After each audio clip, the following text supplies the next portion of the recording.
सत्य नाम आप सभी को मेरी तरफ से साहिब बंदगी। पिछले पार्ट में हमने यह जाना कि मुनिंद्र नाम साहिब का नाम कैसे रखा गया और 7, 16 और 27 वंशों को भी हमने जाना था। तो चलिए आगे की स्टोरी इस पार्ट में जानते हैं। इस काल निरंजन ने कर्मों की काल कोठरी में सदैव ही भोले भाले जीवों को तथा जो सत्य पुरुष के अंश हैं उन जीवों पर जन्म मरण के बंधन का जाल डालकर मारना शुरू कर दिया। मुझे जीवों पर बहुत दया आई। यदि सत्य पुरुष मुझे आज्ञा दे दें तो मैं तुरंत काल निरंजन को मारकर जीवों को छुड़ाकर सत्यलोक ले जाऊं। परंतु यदि मैं जबरदस्ती करूं तो सत्य पुरुष द्वारा निरंजन को दिए गए वचन का नाश हो जाएगा, जबकि सत्य पुरुष का वचन भी कभी चूक नहीं सकता। अब मुझे इस काल निरंजन को सत्य पुरुष द्वारा दिए गए वचन को ध्यान में रखते हुए सहज भाव से ही जीवों को चेताकर सतुपदेश देकर सत्यलोक पहुंचाना पड़ेगा। जीव काल माया के प्रभाव से भ्रमवंश काल निरंजन एवं माया की ही सेवा बंदगी, पूजा अर्चना, भजन, सुमिरन तथा आराधना करते हैं। जब तक सतगुरु या सत्य पुरुष की पहचान नहीं होगी तब तक जीव काल के मुख में ही जाते रहेंगे। इसलिए सतगुरु या वंश गुरु अथवा सत्य पुरुष की पहचान करना जीव मात्र के लिए परम आवश्यक है। मुनिंद्र नाम साहिब कहते हैं कि संसार में घूम फिर कर मैं श्रीलंका देश के कोट किले में प्रवेश हुआ, जहाँ पर श्रद्धालु भक्त विचित्र भाट मुझसे निर्भर होकर मिले। मैं उसको सत्य पुरुष और काल पुरुष का परिचय दिया। विचित्र भाट ने मुझसे मुक्ति की खबर पूछी। तब मैंने उसको ज्ञान उपदेश दे दिया और मुक्ति का भेद बता दिया। विचित्र भाट ने जब मुझसे सतुपदेश सुना तो उसकी सारी मिट गई और बहुत विनम्र होकर मेरे चरणों में लिपट गया। विचित्र भाट ने कहा, हे साहिब, मुझे अब आप अपनी शरण में ले लीजिए। आप तो साक्षात सत्य पुरुष हो और हमेशा ही सुख धाम के वासी हो। भाट ने मुझसे निवेदन किया, हे साहिब, मुझे अब आप कृतार्थ कर दीजिए और मेरे ऊपर काल माया द्वारा लगाया गया बंधन काट दीजिए। तब मैंने उस पर दया करके उसे आरती चौका संबंधी सामान सत्य पुरुष के लेख अनुसार लाने का आदेश दे दिया, जैसे खेमसरी ग्वालीन को आदेश दिया था। विचित्र भाट ने बड़े प्रेम भाव से चौका आरती संबंधी समस्त सामग्री वे साज लाकर मेरे सम्मुख रख दी। तब मैंने चौका आरती मंडन को भजन मंगलाचरण मधुर धुनी के साथ संपन्न किया। तब मैंने विचित्र भाट का चौका आरती में ही उचित समय पर काल निरंजन से तिनका तुड़वा दिया और जीव मुक्ति के लिए पान बीड़ा दे दिया। परंतु विचित्र भाट के अतिरिक्त और कोई उसके घर में दूसरा प्राणी पान परवाना प्राप्त नहीं कर सका।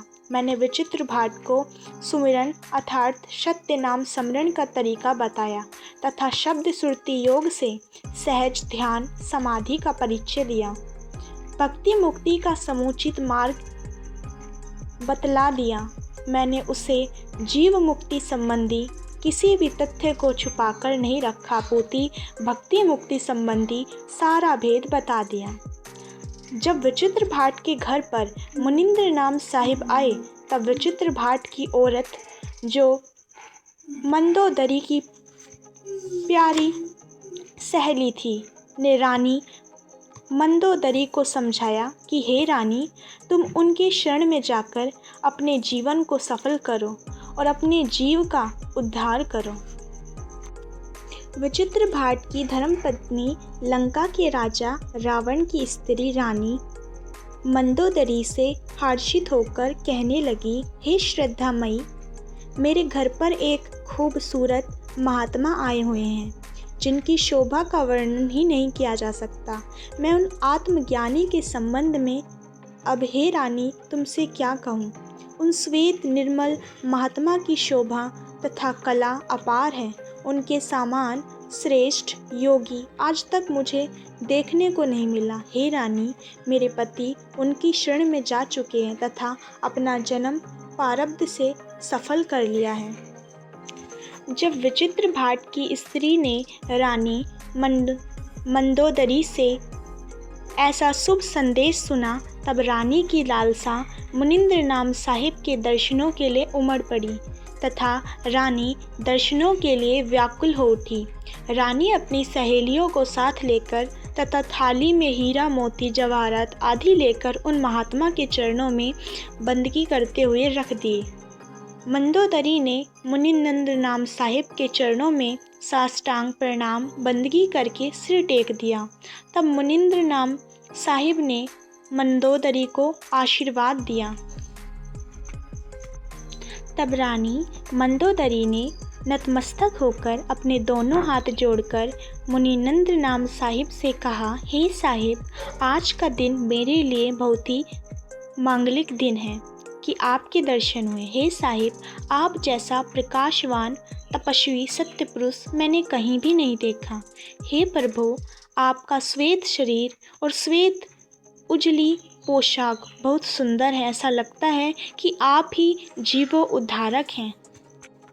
हे साहिब, मेरा उद्धार जिस तरह से हो उस तरह का उपाय आप मुझसे कह दीजिए। आप हमारे जाति कुल कुटुंब को मत देखो। सार विदित है कि मेरे पति का परिवार आज अहंकार से ओतप्रोत है। आप सब कुछ क्षमा करते हुए मेरे कल्याण का उपाय कह दीजिए। मंदोदरी ने सद्गुरु मुनिनंद नाम साहिब से बहुत ही अधिक प्रभावित होकर प्रार्थना करते हुए कहा, हे कृपया निधान, आप मुझ अनाथ के साथ बन जाइए। हालांकि इस मृत्यु लोक में तो मेरे नाथ रावण हैं, परंतु ये पति तो केवल कुछ समय के लिए ही हैं। मेरे स्वामी बने हुए हैं, लेकिन आदि अंत का स्वामी कोई मुझे नहीं मिला है। आप आदि अंत के स्वामी मुझे मिले हो। अगर आप मुझे शरण में ले लेंगे तो आज मैं अमर प्रियतम मुक्त सैनाथ हो जाऊंगी। हे साहिब, आप मुझे बहुत ही प्रिय लग रहे हो। आपके दर्शन करते ही मेरे मन व शरीर की सारी कल्पनाएं मिट गई हैं। अगर आप दयानिधे थोड़ी सी दया कर देंगे तो मेरा कल्याण हो जाएगा। तब मुनिंद्र नाम साहिब ने कहा, हे मनोदरी, सुनो, सत्य नाम के बल से ही काल रूपी दुश्मन हटता है। हे मंदोदरी, दिव्य ज्ञान की भीतरी आँखों से विवेक विचार से परीक्षा करते रहो। मैं तुम्हें सत्य सत्य के संबंध में समझा देता हूँ, फिर तुम अपने अनुभव से समझते रहना। हे मंदोदरी, तुम मेरे उपदेश पर विश्वास करो। सत्य पुरुष मान प्रतिष्ठा से परे हैं तथा जरा से रहित हैं, सदा प्रतापी है एवं तीनों लोकों में सर्वव्यापी होते हुए भी तीन लोक से न्यारे हैं। मुनिनंद नाम साहिब ने कहा, हे मंदोदरी, ऐसे अविनाशी सत्य पुरुष के नाम सत्य नाम का सदैव स्मरण करते रहने वाले का ही जन्म छूटता है और जन्म मरण से छुटकर वह निवारण पद को प्राप्त होता है। तो चलिए आगे की स्टोरी नेक्स्ट पार्ट में जानते हैं। Like and subscribe my channel. Thanks for watching.